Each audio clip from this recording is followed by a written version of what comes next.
Going live, going live. Johnny 5 is alive. How is everyone doing today? Thank you all for coming by Tully Television this fine Thursday evening. I hope that I find you in wonderful and great spirits, and if not, I'm hoping that now is the time I can put you in a better mood. Grab your drinks, grab your snacks, grab whatever it is you want to grab, but stay tuned after you tune into Tully Television. Tonight we're going to be talking just a hodgepodge of things that come to my mind. I haven't really been able to think of or get to do too much uh, writing down the things I wanted to talk about this week. It's been very busy. Um, the missus hasn't been feeling well, so I've been dealing with that. I love you, Chrissy. I hope your neck and shoulder gets better and your back, honey bear. I've been doing a lot. Before we continue, I want to thank everyone for liking, sharing, subscribing, commenting, all of that beautiful YouTube stuff, guys.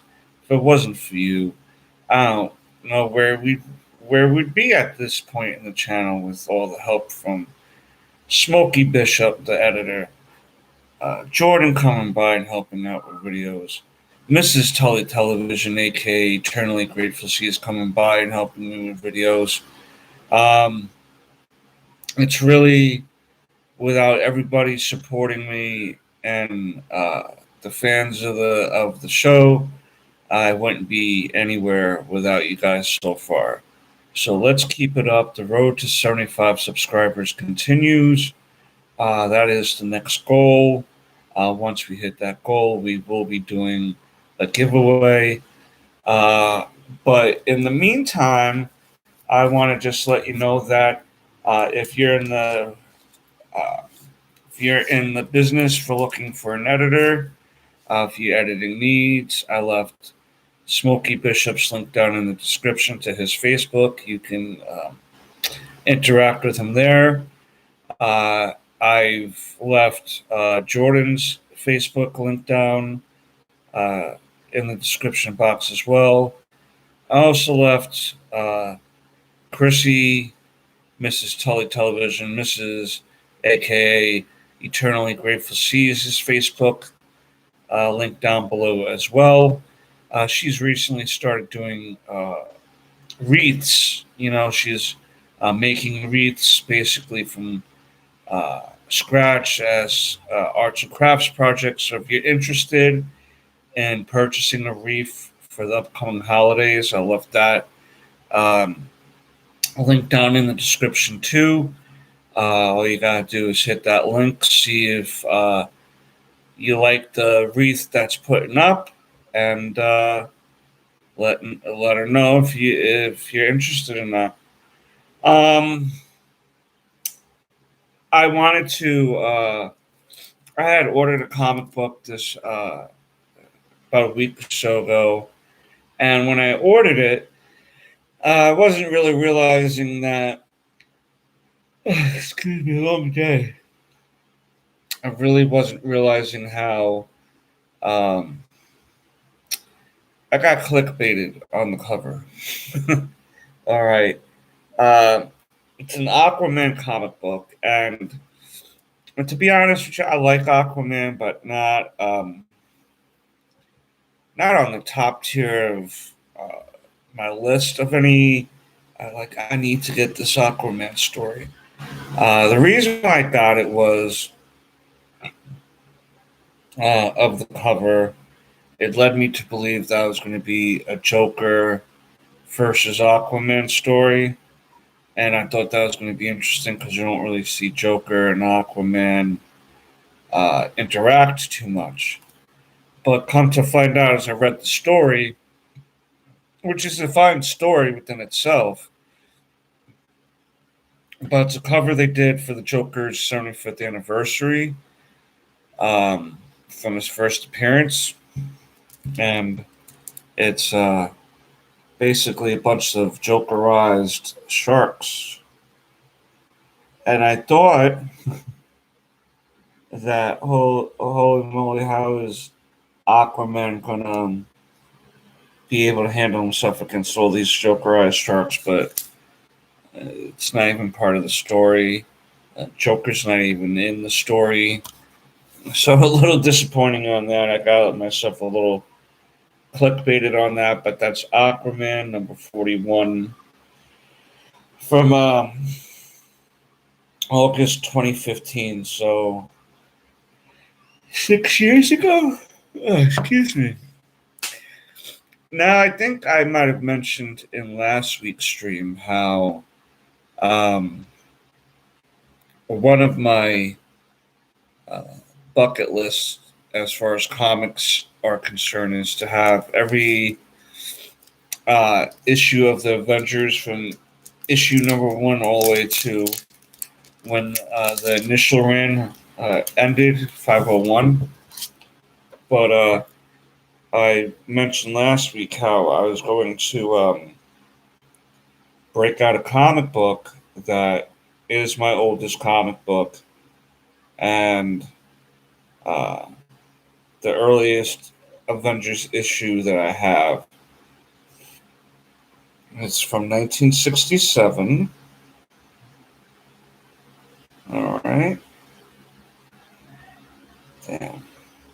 1967, Avengers number 40.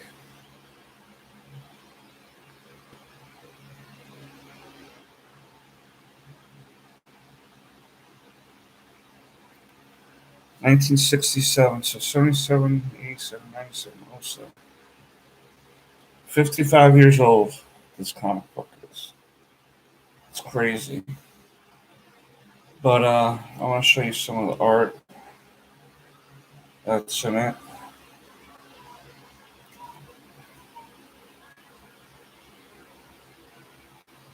It's supposed to be Quicksilver running around.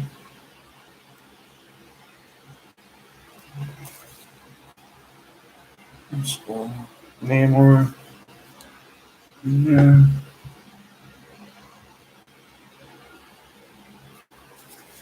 Yeah, so that's the oldest issue of Avengers that I have.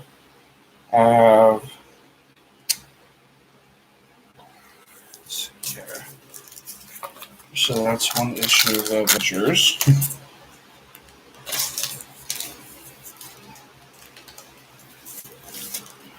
And then the next one I have up is from there is Avengers issue 155, but I couldn't find that right at the moment. So then the one after that is this one, Avengers 238, and this was when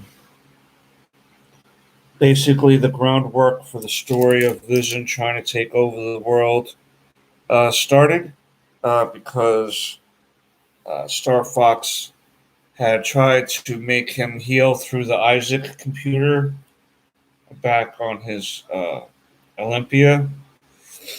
And it did help him, but then it kind of made him more powerful, better at processing outcomes. And it started off a story of him trying to like take over the country or take over the world. And then the next issues I have are from issues 297 to issue 313. So I'll go through those two just to show you. This is one of my favorite issues of Avengers, actually. Um, it was when Dr. Druid was trying to run the Avengers. Uh, Nebula was using him and the Avengers to hide out because she blew up Xandar, I believe the planet Xandar, and she was trying to hide in the Avengers, which would come up later. But in this issue, the Avengers disband, and Dr. Drood supposedly dies, and Thor and Black Knight go to Asgard for something that Thor needed help with. She-Hulk took off because she didn't like how she became like uh, based off her emotions, you know. So the Avengers disbanded after that issue, and then the next issue, 297, we got the Infernal storyline that was in the mainly X-Men titles, and we got Edwin Jarvis, the last Avenger,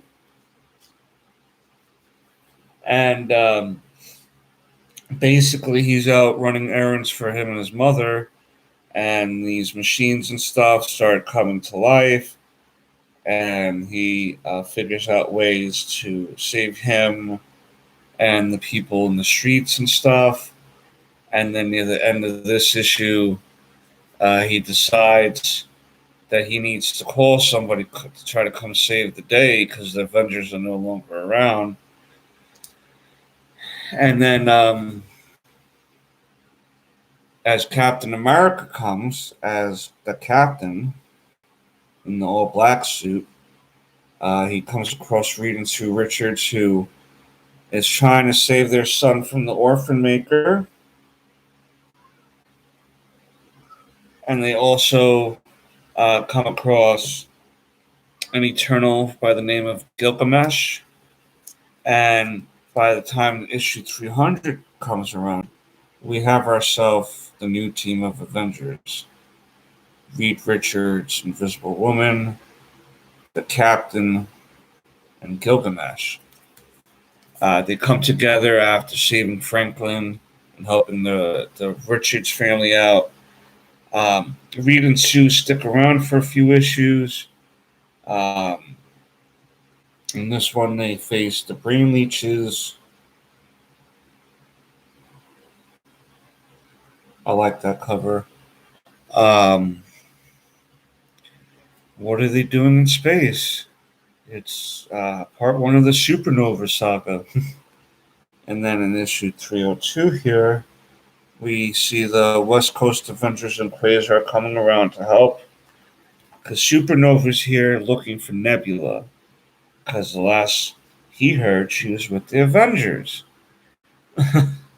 So basically, all these people, Firelord, the Avengers West Coast, Miss Marvel here when she was She-Thing, Ben Grimm, they finally convince him that she's not around anymore.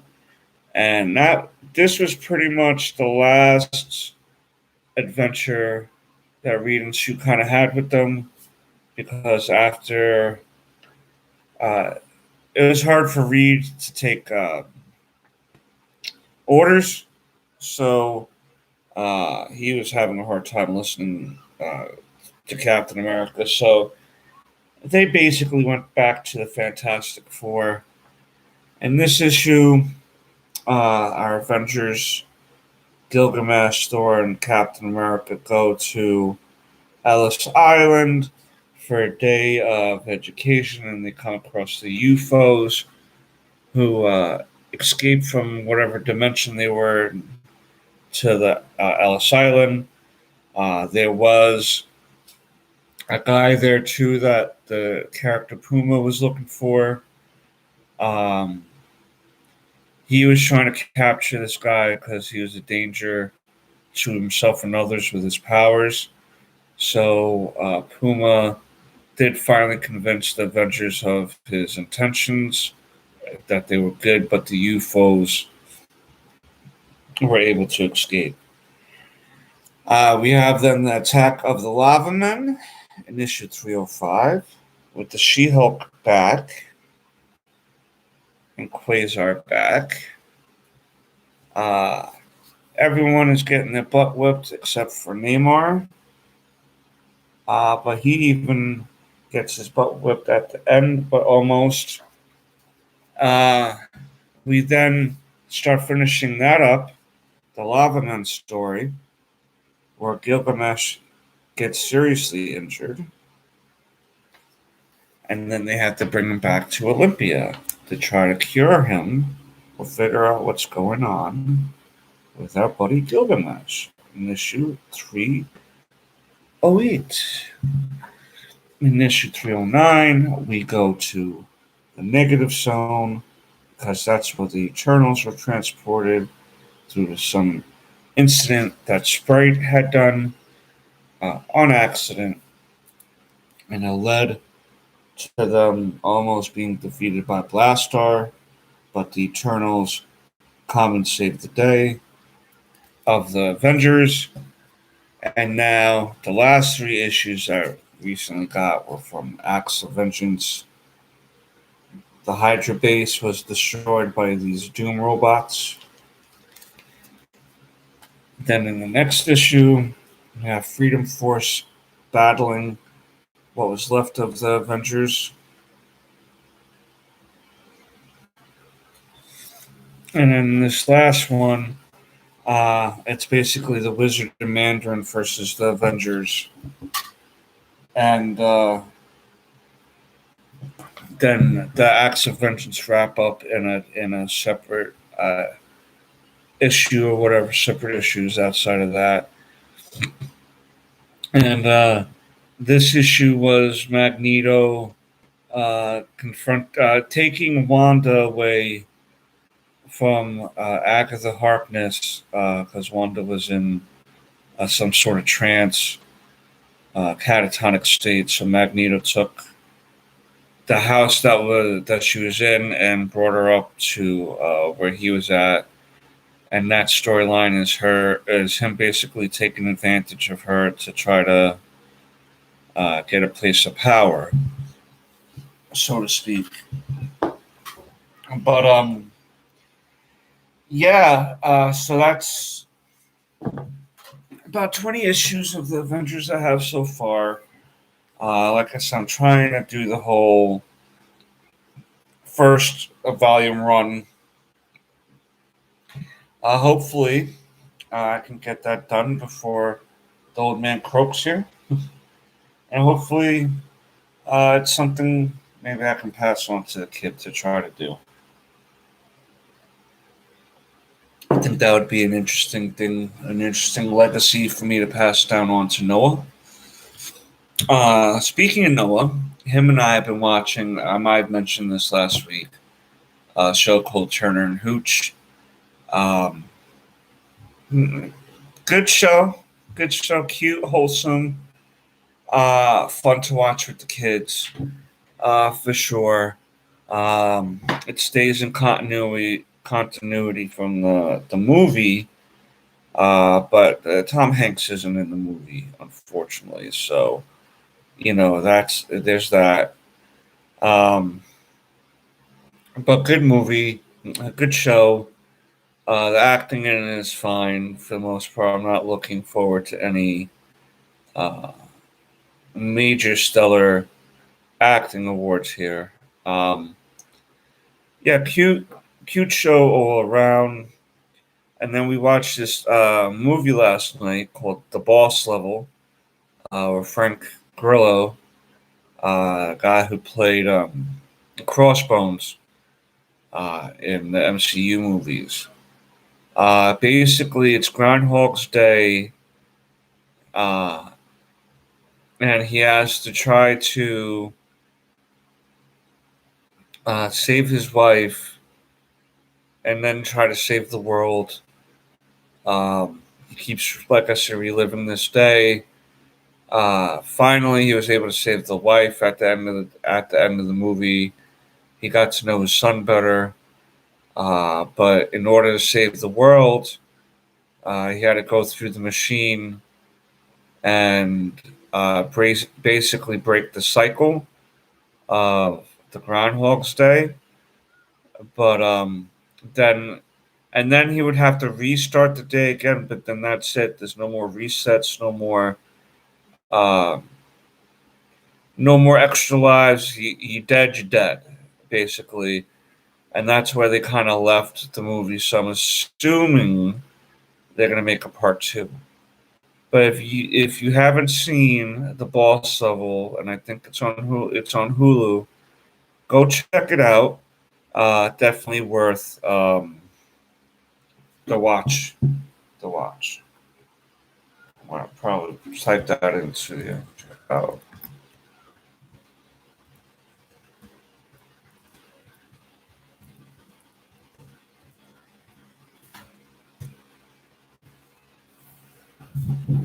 So I'll put that in the thing there. It's just doing. But yeah. So that's that. That's what we've been watching. The missus and I tried watching this show called The Empty Man, the movie. Uh, last sometime within this last week, but we only got through part of it, and then we got busy with like real life stuff. So cut my lips shaving.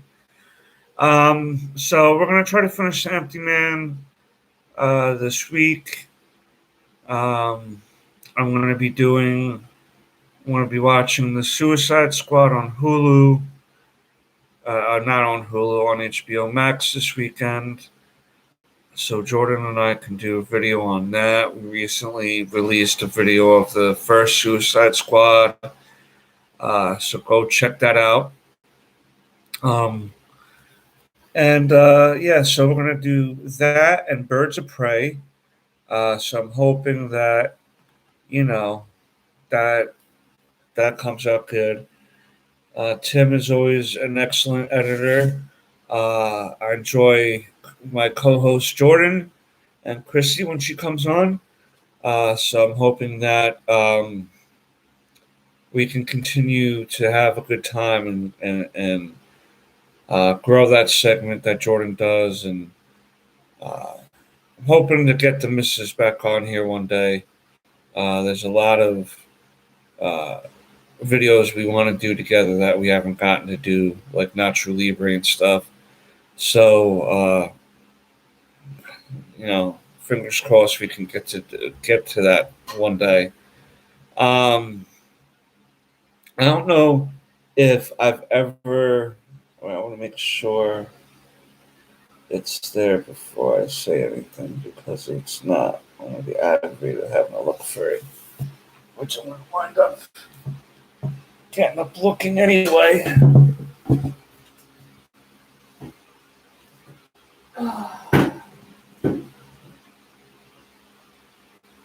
Yes.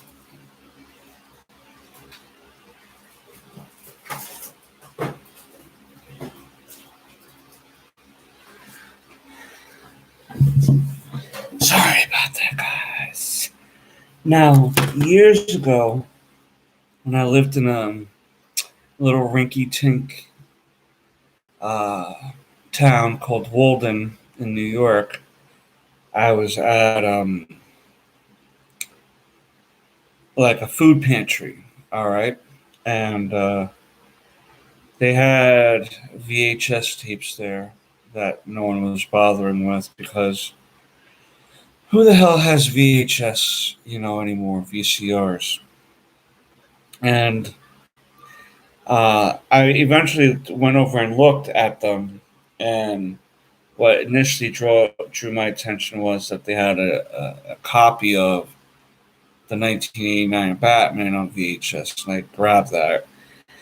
And then I seen that they had Batman and Robin on VHS, so I was like, I might as well. I mean, why not? You know what I mean? But this was there too, what I'm about to show you. Still wrapped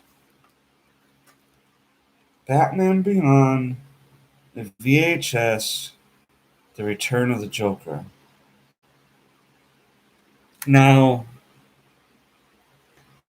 I'm shocked that I found this still sealed. I don't know who decided to part with that, but whoever did part with it, I want to thank you so much for it. Because I'm definitely keeping that uh, with the cover on as long as possible. And you can tell that it's like the original wrapping because on here you get the Faded Warner Brother insignia there.